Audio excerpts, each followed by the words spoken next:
Mac Jones played well in week 2, but according to Kyle Shanahan, there is a chance that Brock Purdy will play against the Cardinals in week 3. And even though the Arizona Cardinals have started 2-0, they may have skated absolute defensive disaster with the report out today. Matchups and a whole lot more on this week's 49ers Cardinals crossover. Let's get it.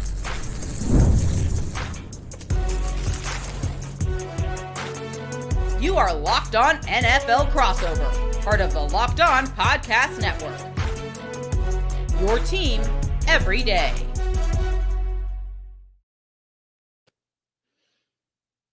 Welcome to another Locked On Podcast Network crossover episode. Brian Peacock here of Locked On 49ers alongside Alex Clancy of Locked On Cardinals, getting ready for some week 3 action. 2 unbeatens here in the NFC West, so it's going to be a whole lot of fun. We're going to get into the biggest storylines, some key matchups here, and maybe even some predictions at the end of this show of what we think is going to go down this Sunday as the 49ers host the Cardinals, the 49ers home opener. I do want to thank everybody for joining us, the everydayers, all those 49ers and Cardinals fans out there, and of course, hit that subscribe button on YouTube or wherever you are listening to this podcast. And a lot of injuries for both of these football teams, some new injuries today. In fact, when I did the Peacock and Williamson right here on the Locked On Podcast Network, subscribe daily, myself, pick that name up, down the entire league. And when we did our picks, we do a 6-pack on our Wednesday episode. And so earlier Wednesday we recorded, and the 49ers were favored by 1.5. And I'm not going to tell you who I picked, but now with the news of Brock Purdy doing a little limited practice, and Kyle Shanahan says there's a chance that he might still be able to play in week 3. And with some bad injury news for the Arizona Cardinals, that line is actually moved to 2.5 points now. So what's going on over there in Arizona with these Cards? Not even close to as bad as it could have been, Brian Peacock. Like, here's the thing. The Arizona Cardinals won week 1 by the skin of their teeth, avoiding catastrophe, even though it shouldn't have happened. And that was only expounded upon in week 2, where absolute calamity almost happened, where the Carolina Panthers almost came back to beat the Cardinals at home. But the problem was the Cardinals lost 3 of their top corners after losing 2 of them before the season started. Garrett Williams, Max Melton, and rookie Will Johnson all went down what looked to all be pretty serious injuries. And news came out today. Jonathan Gannon met with the media. Garrett Williams is now on IR, but he has a chance to return. I thought that was an ACL. I'm not a doctor. I thought it was an ACL. He went down right away. Max Melton looked bad, missed the game, but he practiced today pretty much in full. And Will Johnson wasn't at practice. He's dealing with a groin, but there is an outside chance he plays on Sunday. And this could have been catastrophic for the Cardinals if all 3 guys missed as much time as it looked like they could have missed after Sunday.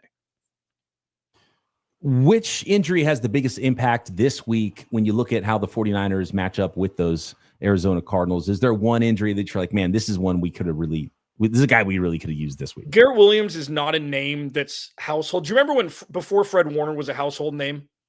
You knew he was really good. I knew he was really good. We've been doing this a long time together. I knew he was wearing number 48 at one point. He was like, bad number, but awesome player. Number 48, right. Fred Warner. Yeah, still an all-pro. So probably a year removed from being introduced into the NFL. That's where Garrett Williams is now. He was the highest Pro Football Focus rated zone corner last year. The dude was a 3rd-round pick just because he tore his ACL in December, his last season at Syracuse. The Cardinals nabbed him. The dude is an absolute stud. So it's always going to be him. Even though he plays in the slot more, the Cardinals have a defensive setup, which we'll talk about in the next segment, where you play 3 safeties and you move Garrett Williams to the outside. And that's where they're most comfortable. So it's going to be Garrett Williams. Max Melton has really leveled up, but Garrett Williams is the best corner the Cardinals have. I really get the feeling that Kyle Shanahan is trying to make the Arizona Cardinals prepare for 2 quarterbacks. I don't think it's a reality that Brock Purdy is going to play this week, but he was limited at practice, and I saw some video of him, at least taking a drop back. And so he's going to give it a try. And if he can go, he's going to go. He's just one of those guys, and he's going to gut through it. The way that Mac Jones played might allow the 49ers to say, okay, Brock, you're 80%. It's not worth it because of what this turf toe can be. We don't need a Joe Burrow situation and you needing surgery and missing 3 months instead of a couple of weeks. So for that reason, I really don't think that Brock Purdy's going to play, but I do think that Kyle Shanahan likes the fact that he's at practice limited, so he can at least not rule him out yet. And but we'll see. I mean, there's been surprises before with who you thought might be able to play, who won't be able to play. And Kyle Shanahan, when the docs tell Kyle Shanahan, okay, this guy I think can play, and the player says I can play, Kyle Shanahan gives them every single carry you could possibly give them. I mean, he's done it before with running back. He's done it with every player. So, like, if you can go, you could go in Kyle Shanahan's locker room. So there is that factor as well with Brock Purdy. I think it's doubtful that he will play, but I think that Kyle Shanahan likes not knowing, because then he can be like, oh, yeah, I don't know. He might be able to play, because I think he likes the Cardinals preparing for both quarterbacks. Offense, not that different, though, so I don't know if it's going to really change what the Cards are spending their hours on this week of practice. Egomania just morphed into another form is all it is from Kyle Shanahan, which is fine. Listen, Mac Jones, okay, and this isn't like, could Mac Jones have done exactly what Brock Purdy did if they drafted Mac Jones? That's not what I'm going to ask you. Mac Jones looked more than competent last week. Okay, when you have really good skill position players, even with Kittle out, when you've got Trent Williams, when you've got at least an average to slightly above average offensive line and Christian McCaffrey, is Mac Jones talented enough to be, if say Brock Purdy was 85%, are you still starting Mac Jones to kind of one more week to see? Like, is this a wait and see kind of thing? I think waiting for Brock Purdy to be 100% is more about Brock Purdy not missing more time than it is about you need him in there at 85% over Mac Jones. I think is the best way to put it. I think, 85% Brock Purdy would be fine, and I would probably start him there. If you think that there's no possible way that he could injure himself further and really hurt that turf toe injury, which can be a long-term injury. And initially it was, 2 to 5 weeks, and it's turned out it might only be 1 week if he actually does end up playing. So less about performance, more about long-term injury, I think, for Brock Purdy there. And Mac Jones did play really well, but again, and the Arizona Cardinals are familiar with last week's opponent for the 49ers, the New Orleans Saints. And both those games against the Saints for these two teams went similar, where the Saints aren't very good, thankfully, because, the 49ers and the Cardinals probably didn't play their best game necessarily, but still got out with wins, because I don't think the Saints are that good. Maybe you've got a different feel from those games against the Saints, but I kind of look at these games and like, okay, these were teams early in the season, kind of not quite ready for, mid-season form yet. And thankfully you're playing against the New Orleans Saints, which is why I'm fascinated to see how this goes in week 3 against the Cardinals now at 2-0. Yeah. This is going to be the barometer check, because I think, even though the Cardinals playing the Saints in week 1 was a preseason game. Like, it was a preseason game. Luckily, they skated out with a win. I don't know why people aren't talking about how Spencer Rattler's playing. He torched, in some respects, the 49ers at times on defense, and that's not a knock. He looked very, very clean and very comfortable. So just because it was the Saints doesn't mean it was the worst team we've ever seen in the NFL, which is what they're kind of getting painted as. Now, with the Cardinals in Carolina, that was more the litmus test like you had in New Orleans last week, where it's like that was kind of it. 2 bad teams you're supposed to beat didn't necessarily go as swimmingly as you'd hoped, even though it was week 2 and you were kind of the cobwebs off. For me, because you're right, this is the barometer check. And this is the perfect time to discuss this to my, fears, everydayers and everything. Look at this man next to me, okay? You talk about injuries, they're never healthy and they always win games. Okay, so just because the Cardinals are dealing with some sort of adversity early in the season doesn't mean with good coaching it's not circumventable. And like with George Kittle, he's a double-edged sword. He's elite when he's on the field, and he's not on the field 16 games every year. So it's like you roll with the punches, you deal with what you got to deal with, and you move the hell forward and hope you win more games than you lose. I mean, because the 49ers are never healthy. Ever. All the stars are never healthy. And the last time they were, 2023 is they were top 5 health that year and went to the Super Bowl, right? And so that's, and they're bottom 5 injury team every other year aside from that, and have still gone to championship games and Super Bowls. So look, and everyone's hurt every week anyway. So you got to throw that out the window. And I know it hurts to have some certain players gone over others, but you got to find a way to win. And the 49ers are a well-coached football team. So that's one of the key matchups for me in this game. and the game inside the game, as it is sometimes known. Key matchups for 49ers Cardinals in week 3. What are the paths to victory for these teams? Maybe even some predictions here before we go on this 49ers Cardinals crossover Thursday. And today's episode of Locked On 49ers and Locked On Cardinals is brought to you by Mazda. Mazda crafts cars for those who do more than simply move. Mazda delivers confidence with every ride with more IIHS Top Safety Pick Plus awards than anyone else. From footwork to breathwork, athletes sweat all the details. I'm sweating right now. I'm working hard here. It's a nice, warm, sunny summer day. It's still summertime over here. And I'm feeling it. I'm sweating. I'm sweating the details. I've got breath work going on. Not as much footwork sitting in my chair, but it's important to me, right? It's important to the players on the field. I know it's important to Alex Clancy. It's important to Mazda. Mazda brings the same intention to how they craft every model. You can feel the Japanese craftsmanship in every detail, from the metallic accents to available Napa leather upholstery. I've got a CX-5. It's been a phenomenal vehicle for me. And when you sit in it, when you drive it, you really feel the difference with a Mazda. And like the players out there on the field, we sweat every detail, because when you make every move count, impossible becomes irrelevant. Mazda, move and be moved. Okay, let's take a look at some key matchups here. Week 3, it's the San Francisco 49ers hosting the Arizona Cardinals.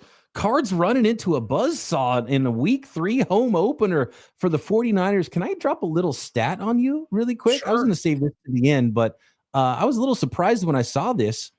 What's going on with the Arizona Cardinals just being little brother in the division? The Cards are 4-14 against division opponents since 2022. Yeah. I think are all 4 of those wins against the 49ers. I think 3 of them are against the 49ers. Yeah, there was the I Kyler prefaced Murray this already, Brian, with my boys yesterday, with my everydayers yesterday. I'm like, just wait for the elitism to come in. Wait for the little brother stuff to come in. It's gonna be the first segment and maybe the second. And here we go. Look, that's just the stats. Okay, that's just the stats telling the story. That wasn't me putting it out there.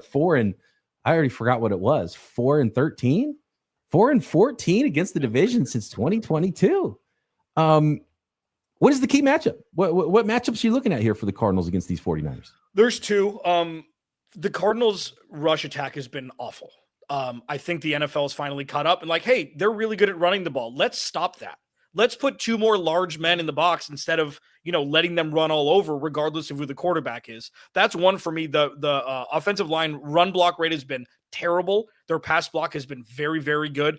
So that's one. It's really going to be a determination on if they can run the ball effectively, and if not, can they pivot and actually unlock Marvin Harrison Jr. at some point, more than what he's been and kind of been, a second or tertiary option on offense. And the second one is always going to be Nick Bosa. I wonder if he's going to line up a lot, right in front of Jonah Williams on the right side, his left, or if we're going to see some matchups between Paris Johnson Jr. and him. For those who don't know, Paris Johnson Jr. is going to be a perennial Pro Bowler in this league, or fringe for a long time. He's been excellent. He's given up very few pressures since moving over to the left side, his natural position. So those are the 2 biggest ones. Well, I can tell you where Nick Bosa is going to line up, and it is everywhere. And it's one of the things that we've seen a lot, and it's definitely a key matchup for me, is the way that Robert Saleh has been running the unit now since he's gotten back for the 49ers. And it looks a little bit different than when he was running the unit previously a few years ago. It is not I use the word static. And I think that's kind of how it was when Robert Saleh first showed up. A lot of cover 3. You're trying to get home with your front 4. And he still would like to get home with 4, but he's been blitzing more, and he has been moving his pieces around on his defensive line quite a bit. And I think one of the big factors is he saw how bad the 49ers were against the run last year. And he's like, no, this is not cool. This is not going to work. So they really got rid of all their defensive tackles, drafted 2 315 plus pound defensive tackles. And it was a clear indication that they wanted to be better stopping the run. He's been running more zone than in recent years as well. The 49ers in the first 2 games have only run 15% man coverage. So I think a lot of that is as well against the run. And I'm sure it's going to be the same against Kyler Murray and an athletic quarterback, right? To get your eyes on the backfield and come downhill. And so I think a lot of the things that he's done is to get better against the run. And then the way he's gotten better against the pass is he's blitzed a lot more often than he had in years past. And they're blitzing 25% right now.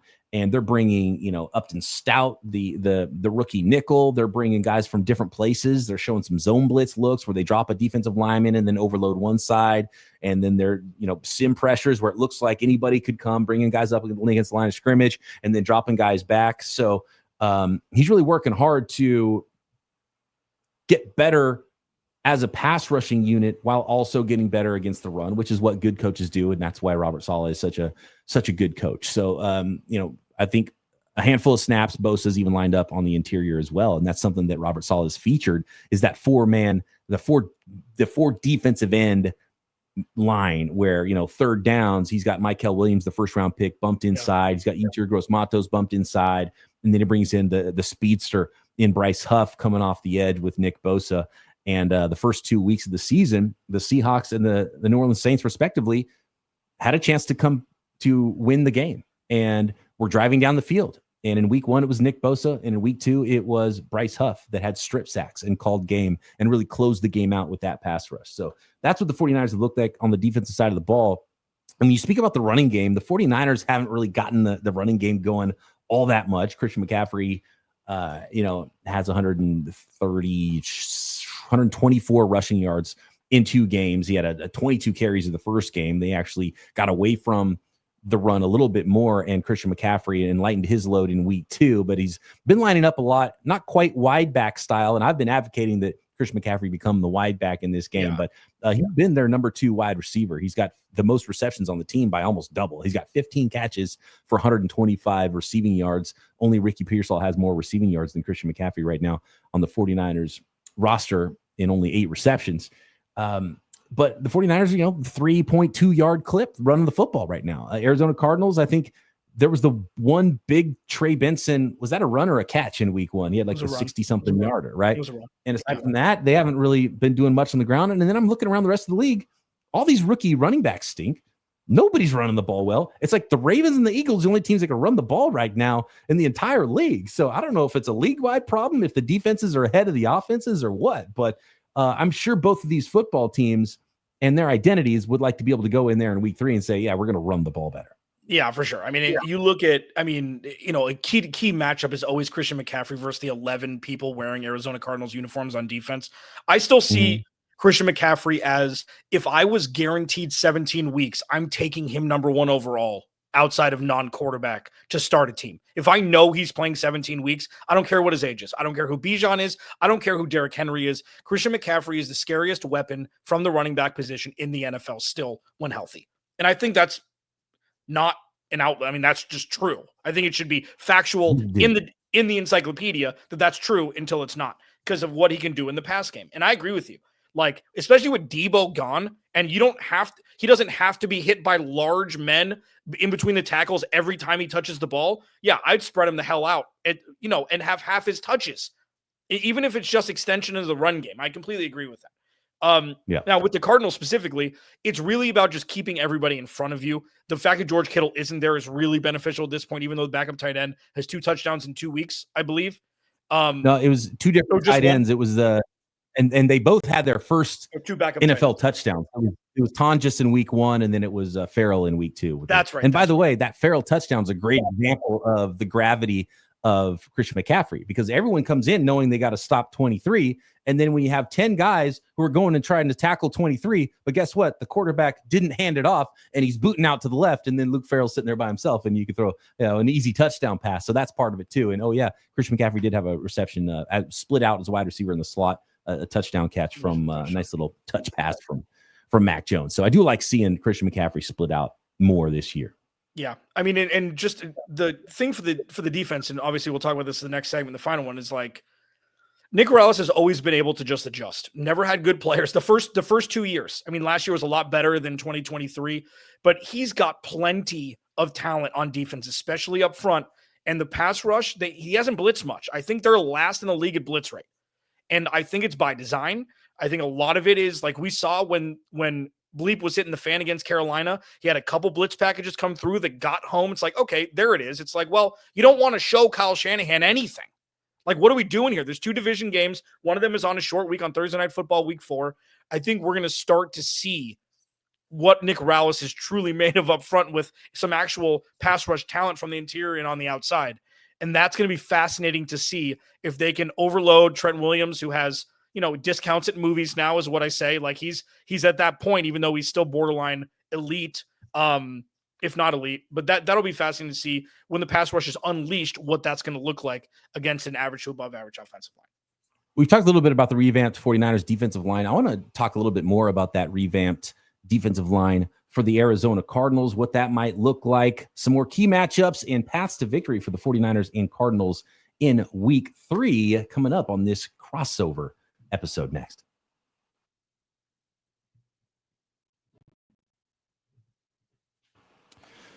Today's episode brought to you by 5 Hour Energy. Caffeine just got a flavor upgrade. 5 Hour Energy shots deliver tasty caffeine in 17 bold flavors. Each 2-ounce shot packs the caffeine of a premium 12-ounce cup of coffee, plus B vitamins and nutrients with 0 sugar and 0 crashes.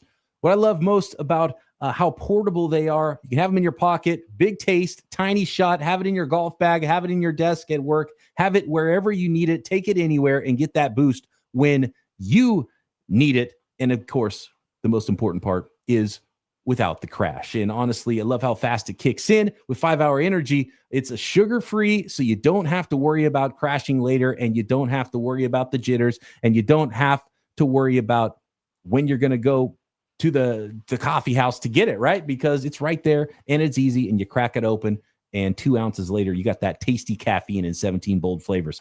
Enough with the boring, flavorless caffeine. It's time to give your caffeine a flavor upgrade with 5 Hour Energy shots. Get the favorites you love, or be bold and try something new in store and online at 5hourenergy.com, or find it on Amazon today. In today's episode and all Crossover Thursday episodes brought to you by our friends at Prize Picks, and make sure you use our code LOCKEDONNFL. More on that in a moment, because the daily fantasy app Prize Picks is where making the right pick can actually pay off. And I mean, look, I make right picks. A lot of you Cardinals fans might not realize how often we make such right picks over here on Locked On 49ers. And when you're listening to Locked On Cardinals every day, you might not realize how many right picks could be made on a podcast. No, just kidding. Love Alex. Love doing these crossovers, man. And you and I, we make decisions every day, but on Prize Picks, being right means cashing in. With football back, Prize Picks is the simplest and fastest way to get in on the action. Just pick more or less on 2 to 6 player projections, and you can turn your takes into real prizes all in less than 60 seconds. And how about some max discounts to make that even easier on one of your 2 to 6 player projections?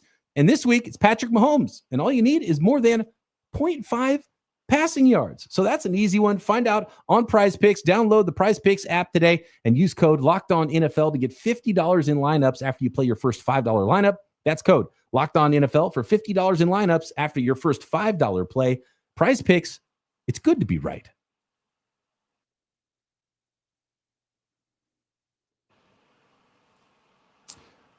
So Calais Campbell doing Calais Campbell-y thing so far early with the Arizona Cardinals. Got a couple sacks. Talk to me about the defensive line rotation, and if that's an area where the Cardinals could potentially have an advantage against the 49ers offensive line with a banged up Hall of Famer in Trent Williams, and then, some up and down play throughout the line, and a rookie left guard in Connor Colby. Looks like he's going to start with Ben Bartch injured this week.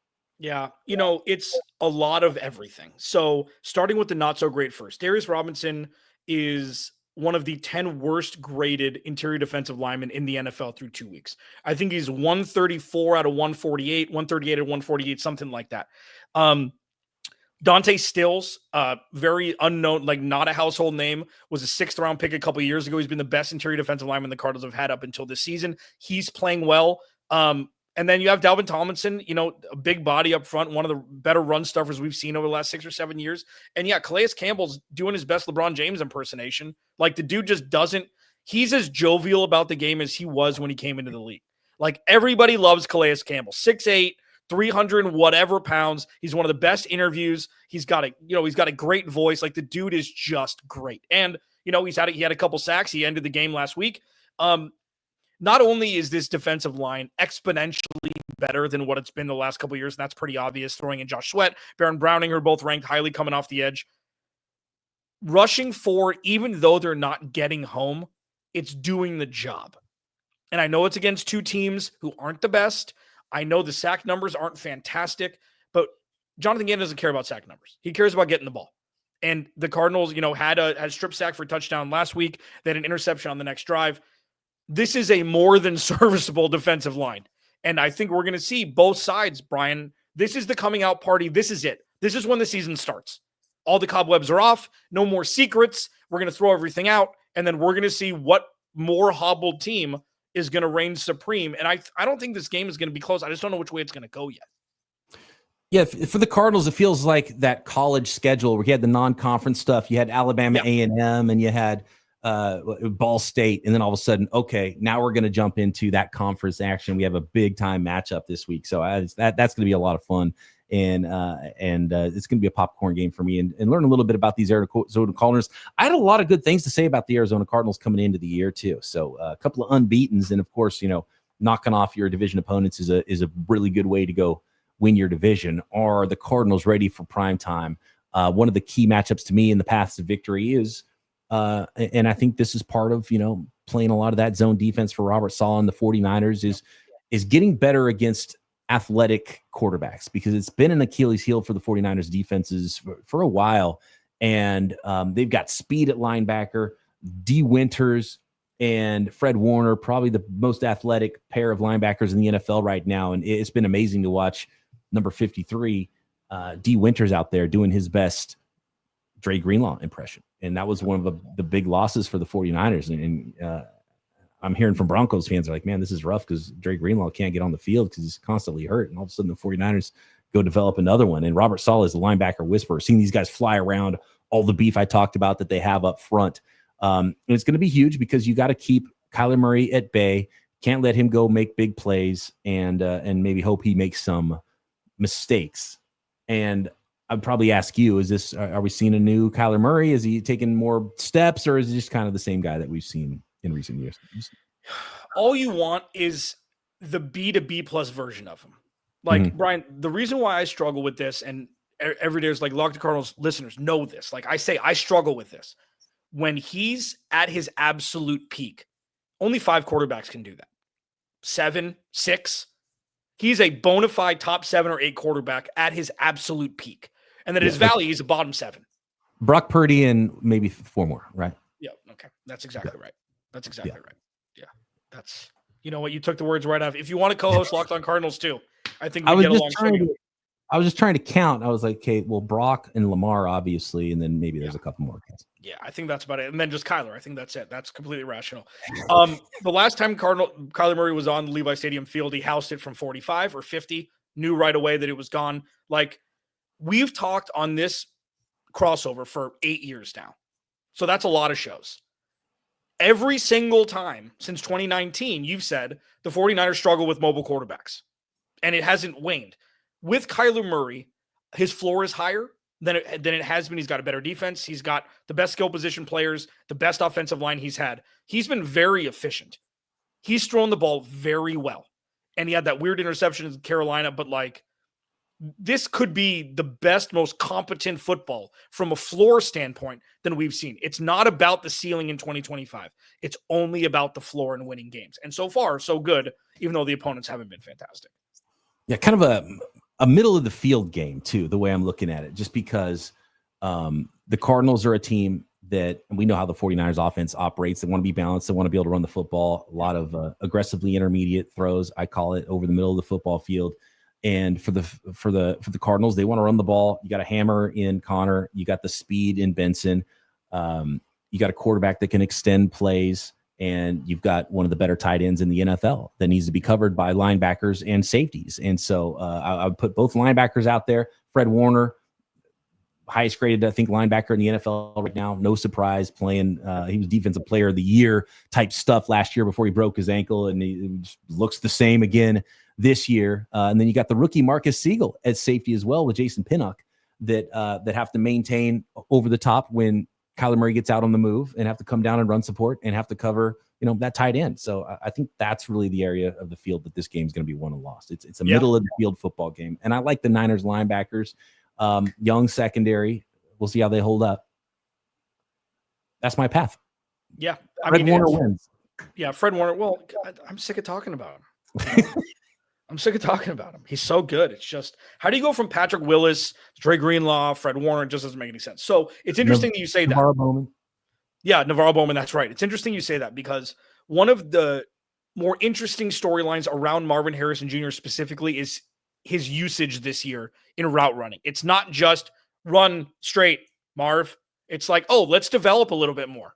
Let's actually mature as a play caller, number one, with Drew Petzing and Kyler Murray going through his progression and stuff like that. There's been a lot more crossing routes that we saw the birth last year, as you may remember, when they played the 49ers. It was 4th down inside their own 30. There was this huge sweeping crossing route that Marv ran. Kyler threw him the ball. He went up and got it, and that extended the drive and allowed the Cardinals to go down and win the game.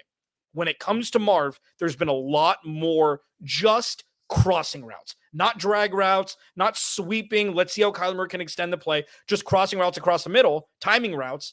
And it's worked pretty well so far. So there's been a lot of talk in Phoenix about his usage.